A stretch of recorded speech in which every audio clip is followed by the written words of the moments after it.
Hi everybody, this is Tom Grisak, and I'm privileged to be sitting here with two people. If you live in the Lovejoy School District, you probably know Katie Kordel, our wonderful superintendent. And then I just met today Jennifer DuPlessis. And tell me what your title is again, Jennifer? I'm the Assistant Superintendent of Finance and Operations. Okay, great. Thank you for sitting in on this. Katie, I know you well because we talked so many times and visited, but Jennifer, this is my first day, as I said, to meet you. Can you tell me what's your history? Where'd you go to school? Where'd you grow up? And how did you end up here in Lovejoy? Oh, sure. So I came to Lovejoy last summer from Carrollton Farmers Branch ISD. Prior to that, I was in Wiley and Arlington ISD, and just love school finance and operations has been my background for 20 years. I was born in Texas, but I grew up mostly in West Virginia. Well, you're still native Texan. That's right. And where did you go to school? At University of North Texas for my undergrad and master's, and got my PhD from UT Tyler. Okay, wow, congratulations. Thank I know you. That's work. It takes is, time. most definitely. The reason I wanted to do this interview, there's a couple of issues that are coming up that I think the Lovejoy citizens need to be aware of. We're all big supporters of Lovejoy. If you live in Fairview, Lucas, there is a part of Allen, a part of McKinney that feeds into Lovejoy. But this is a very important election coming up. And what's the date on it? It'll be on November 8th. Okay, all right, with all the others. So, Katie, first of all, let me say thank you so much you've always been so gracious with your time when I've had questions. And I know you can't get to those emails just like that, but when I send you one, you're always great responding with it within a day or two, and I really appreciate it because I want to keep my pulse on what's happening out here. Our son Jason went through Lovejoy ISD, and we had a wonderful experience. So thank you for the work you've done, and especially congratulations. You had a very nice feather in your cap. And I know it's a collaborative effort between the teachers, the superintendent, the admins, the parents, the kids, but Lovejoy was selected by the TEA, Texas Education Agency, as the top school district in all of North Texas. We're actually and thank you so much, Tom, for saying that. We actually were selected as the top traditional school district in the state of Texas. Oh, I didn't realize that. Which is really amazing, and you said it perfectly. It is a collaboration, and we're so proud of the hard work of our students, of our teachers, of our campus administrators, Right. And our central office folks that support them, because it is absolutely a team effort and speaks to our focus on our legacy of excellence and the opportunities we want to provide our students. And especially what we've come through with COVID. COVID disrupted some of the accountability rating process that was in place. So this is really the first normal year we've had in quite some time. And so to come out of that and have such an accolade for our students, for our teachers, for our community was pretty remarkable. Yeah, and I bet there were a lot of people that were surprised because within all districts, I imagine there's a lot of movement, between every year, people are leaving, people are coming, and it really, we're always right there with Highland Park. I grew up in this area, so Highland Park has always been the gold standard, and we're right there every single year with them. Sometimes we're ahead, sometimes we're a little bit behind, and Carroll too, which is an excellent school district.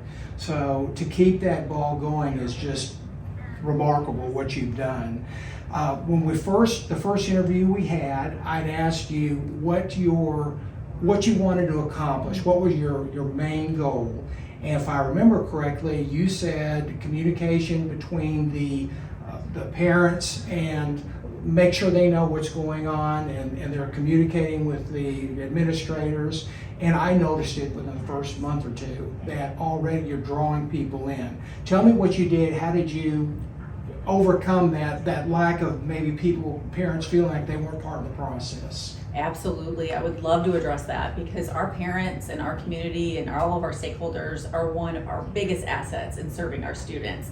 We had two really big opportunities to bring people in close, listen to their voice, and then collaborate for the betterment of our school district. And we did that both with our Financial Sustainability Committee, which included 40 stakeholders. It included parents, community members, teachers, administrators. We came together and looked at all of our district finances, historically, current state, where we wanted to be moving forward.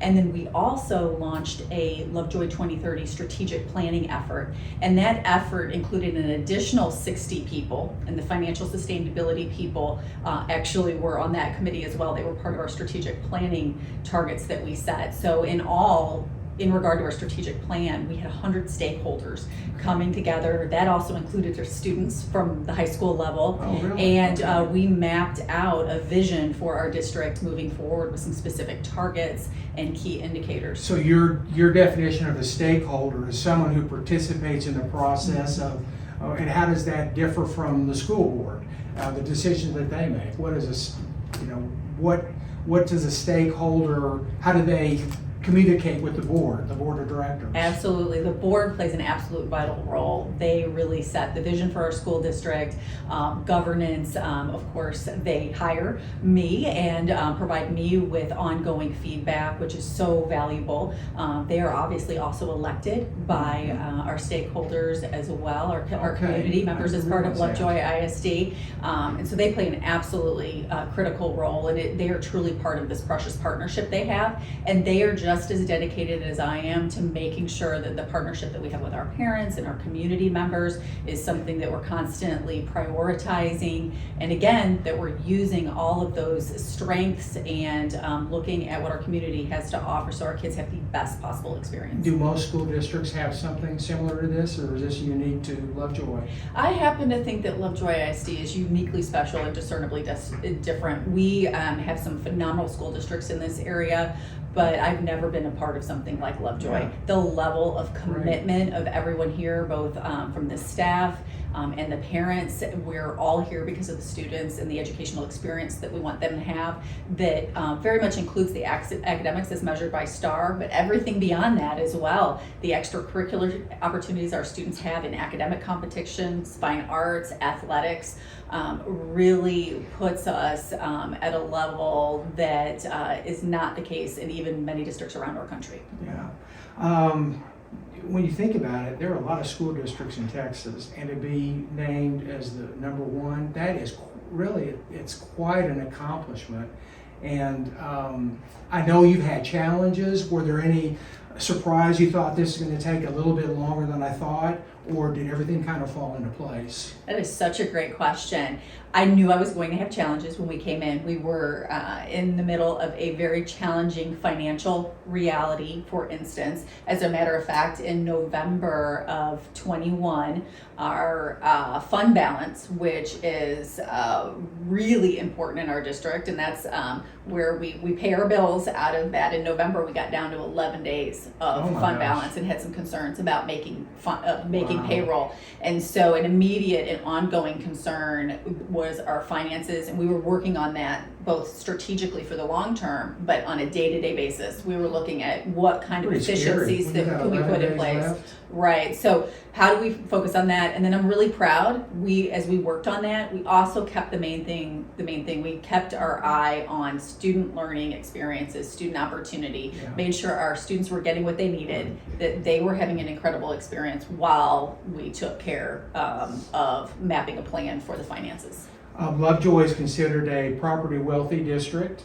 So I guess the states in their wisdom feel like we don't need funds from them as much as the others, and maybe in a way that's true, but it's tough to keep continuing that commitment to excellence when your funding is going down, is being taken away from you.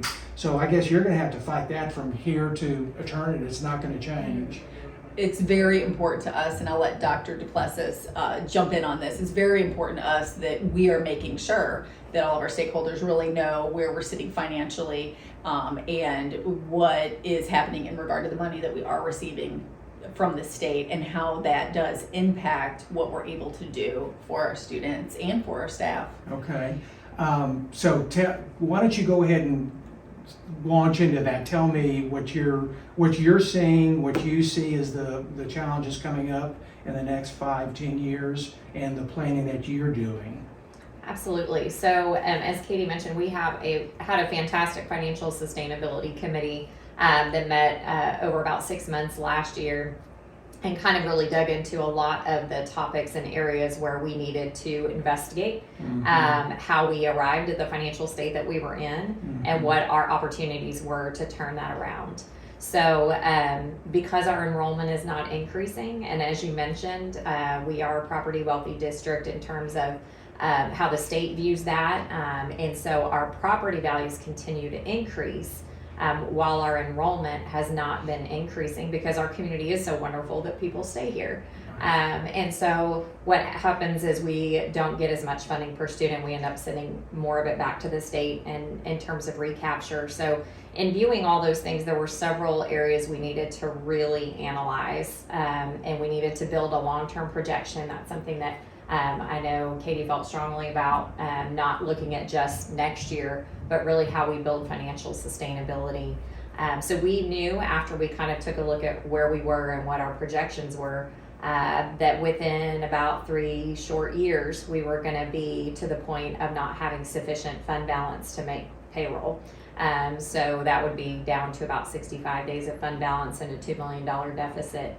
So we had to start building some things in place so that we could recover. Tell me about those things. What are the specific things you did that helped you recover more? That kind of out of the box thinking. Was there anything that you did that was different, or you felt like was unique to? I would say so. A lot of work was done, as I mentioned. The Financial Sustainability Committee kind of threw a lot of ideas, and we kind of collaborated and set those into 4 major areas. And those were revenue generation, efficiency on expenditures, program analysis, and maintaining our legacy of excellence. As Katie mentioned, that was really important to us. So we know in a school district, a large majority of our expenditures are on payroll. We're paying for teaching excellence. And so we had to look at efficiencies that we could create in that area, while at the same time, we shared the thought that we didn't want to have another situation in our community where we were having to do a reduction in force or something that caused more disruption. So it really took a very robust approach. We had a staffing analysis done by an outside firm, and then our entire team, district-wide, gathered around that data and analyzed what staffing efficiencies we could create. And so we did that through attrition. Those are tough decisions to make. Very, very tough. And I'm just extraordinarily proud of the group as a whole, because it was a concerted effort, but we ended up cutting $1.3 million in staffing costs without a reduction in force. Wow. Through those changes that were incrementally made between last year and this year. And about a little over $600,000 of that was out of the central office, not on campuses. So trying to focus on that was a big area. We also did zero-based budgeting for the first time. So our administrators and principals were heavily involved in that process, really kind of looking at what we're leading for and making sure that we resource those areas, and also look at where we can be more efficient. So we saved about $300,000 from that area, which really was pretty incredible. And I think probably one of the other major ones was the Lovejoy Scholar Program. We have so many students and families that want to bring their kids and their families and be a part of the Lovejoy experience. So last year... Could you explain that? Excuse me for interrupting, because I know what the Lovejoy Scholar Program, but I think a lot of viewers might not. Would you explain what that is, and how does that, is that the same thing as a transfer? What's the distinction between the two? That's a great question. It is essentially a transfer program, a tuition-based transfer program, because we do offer a lot to our students in Lovejoy that not every district can offer. And some of that is augmented by, things like our foundation and areas like that. So we do have a tuition-based, application-based transfer program. And so last year, I believe, was the first year that tuition was waived. In an effort to increase enrollment. But we learned that through that process, we actually benefited more financially. We did an analysis and looked at the sensitivity of different tuition rates and what that might mean in terms of state funding from enrollment versus tuition funding. And we ended up really having quite a substantial increase of about $800,000 going into this year, reinstating a tuition-based Lovejoy Scholar program. And to think, that people outside of the district are paying tuition to come into a public school district, that still really blows me away. I've always said, this is as close to a private school as you can get and still be public. I think that the basic allotment that is allocated by the state is very much a challenge that has not been updated in recent years, and it's just not holding up with current demands in regard to student needs and the operation of a school district. And it most certainly does not measure up to our community expectations in terms of the education that we want our students to have. So I think really understanding what's going on legislatively at our state level is something really important. We're going to be very close to that. I would encourage anyone who cares about Lovejoy ISD, public education in general, to stay very close to that because that's very much an important issue. Okay. Now, one of the things that happened, I guess it was last year that you closed. We're actually here in the Little Red Schoolhouse, which was the very first little elementary school that Lovejoy ever had. But there was a elementary school attached to this that was closed down. Was it last year or the year before? It was just remember. prior to when I got here. So the first year that it was not open was the fall of 21, and that was Lovejoy Elementary School. And what had occurred is all three elementary schools were at a student population of where it just was not financially sustainable to be able to operate all three. So the decision was made to close that elementary and have those elementary students, those K through 4, go to the other two elementaries, Hart and Puster, of course. Now, however, there is a silver lining. While we wish that never had to have happened, and certainly that does have an impact on kids and families, and we very much understand that. We always want to then, as we move forward, what's the silver lining? What's the opportunity that challenge now brings? And the opportunity has been, we've been able to use that space for our Lovejoy Child Development Center, and we utilize that for infant through 5-year-olds during the day, and then in the afternoon we have after-school care. So we've been able to really expand that program, bring those students in from portable building settings where they're much safer and have much better facilities as well. Good.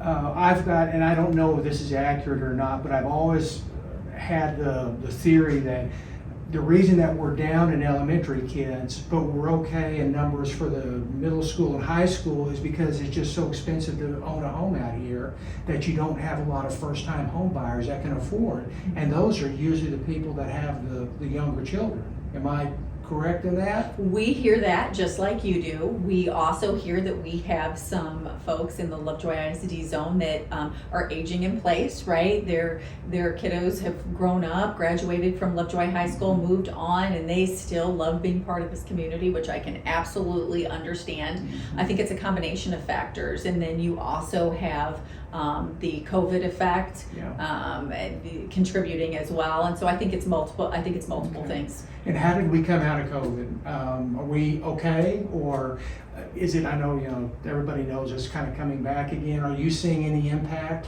We've seen a small decline in enrollment. We're at about 4,200 students, just a little slightly above that. Fortunately, though, through our financial projections, we did an updated demography study in the fall, just shortly after Jennifer and I joined the district, because we wanted to make sure we had updated information. And because we did that and got that baseline information. The great thing is we built our current year budget, our 22-23 budget on those accurate numbers. Okay, good. Okay, one of the things for sure I wanted to discuss, I called it a bond, but it's actually, you told me earlier, it's called VATRE. Tell me what that's an acronym for, and how is that affecting the district? It is a voter-approved tax rate election. Okay. Yes. So as we've evaluated several of the efficiencies and revenue generation strategies that we could implement, we still are looking at a long-term projection that within 3 years is going to lead us to that $2 million budget deficit and getting us down to 65 days of fund balance as a whole for annual, but then we'll lower our days of cash on hand down to a level where we would have to get a loan to make payroll in the November, December timeframe. So we still have some challenges, and you kind of asked if we're similar to other districts. We're not growing, so that's a challenge for us. Some of the other districts also have a higher number of economically disadvantaged students, so they are receiving large amounts of ESSER funding or title funding. We don't receive that type of funding. So that's where Katie's point about the basic allotment is well said. That's really a challenge for us. So while we've implemented some things, we still have some recovery to make additionally. So the VATRE really is going to result in a tax rate reduction either way, but it would generate about $640,000 in additional revenue for the school district. That would make a substantial difference and allow us to keep our fund balance at an acceptable level. And who actually proposes a VATRE? Who does that? Well, I'll take it back to our original conversation when you talked about stakeholder involvement and financial sustainability committee. So we started way back there in terms of, and not focusing on a VATRE, focusing on what our current state is, what are our financial priorities, and then as we have a projection moving forward, where are things going to be at? And out of that process, that committee determined that we needed to examine a VATRE. And so that examination took place over a period of months. Our school board considered all the information relevant to that. And then on August 8th, they formally called for a VATRE. How are you getting the word out? Or I know you said you've got to be neutral on this, you've got to be unbiased, but at the same time, people have to know about it. We want to make sure we're remaining neutral and providing people with the information and answering their questions. We have a VATRE website that we have rolled out as a district to provide that information to folks. And as a part of that website, people can actually request a presentation for their community or civic group. Jennifer and I are happy to come and provide that accurate information. Absolutely. Absolutely, and we will do a Q&A session as well. And then on the website as well, as individuals, if people have questions, they also can submit those questions, and then we will in turn reply to them. There's an FAQ posted as well, and then we will also have some in-person sessions. They're just general open sessions we'll offer in the morning, in the middle of the day, and in the evening to work with folks' schedule, where they can come again and receive this information and ask us any questions that they have. So the VATRE, we're able to get 3.17 additional cents on the tax rate as it would compared to what it would have been. But because of tax compression with the state, our tax rates are going down as homeowners in the area anyway. So our tax rate is going to be compressed down. In addition to having the increased homestead exemption. So those things are kind of in play as well. The tax rate that would be enacted if the VATRE passes would still be the lowest tax rate that homeowners have had in 20 years in Lovejoy ISD. Nice to hear. I'm sure the public's going to love to hear that. How does this specifically impact the homeowners out here? Give me some statistics. Absolutely. In regard to taxable value, if the VATRE passes on a home that has a taxable value of $675,000, about the annual impact would be $201. If we look at a home of a taxable value of $1.5 million, that annual impact is going to be about $463 annually. Okay. That annual impact is also just a little bit less than the benefit from the increased homestead exemption that passed in May. Okay. So almost equal amounts, even though property values are increasing. Okay, and you'd mentioned the over 65 exemption. Will you talk about that? Yes, so our homeowners over 65 that have filed their homestead exemption would not be impacted at all Right. by that. Tell me about when this new funding is coming in. What are your priorities? What do you plan on doing with? Where are you going to spend the money? Our financial priorities include employee compensation and restoring our fund balance. When we look specifically at employee compensation and even more specifically at our teachers and analyze our comparison groups, we're actually now falling in terms of teacher compensation in the bottom three. Bottom three what? Bottom three as compared to teacher compensation in other school districts. Oh, okay, all right. And that's tough to recruit good teachers when you're at the lower end of the scale. How do you do it? Teacher recruitment and retention has never been a more important issue, just from a general sense. We've all heard about the Great Resignation that is Right. applying not just to Right. education and to schools, it's applying to many different areas and professions as well. And we certainly haven't been immune from that. We want to make sure we're able to recruit, retain, and support top talent in Lovejoy ISD to serve our students. Do you feel like you're staffed appropriately now? Right now. We are very fortunate that we actually started the school year with only one vacant professional position. Wow. And we have filled that position, which is really remarkable because many area districts and districts throughout the state are reporting double-digit openings in terms of teaching positions. Mhm. Katie, one of the things that I've noticed about you when you first came over here is I was getting emails. It's called Connect with Katie. Is that correct? Yes. And I was getting those every week, it seems like. And because my son's is no longer with Lovejoy, I didn't read all of them. I read them every once in a while. But that to me was the best communication you could do. If people are interested, all that information is right there. And if they're not, they just want a great, solid education, that's okay.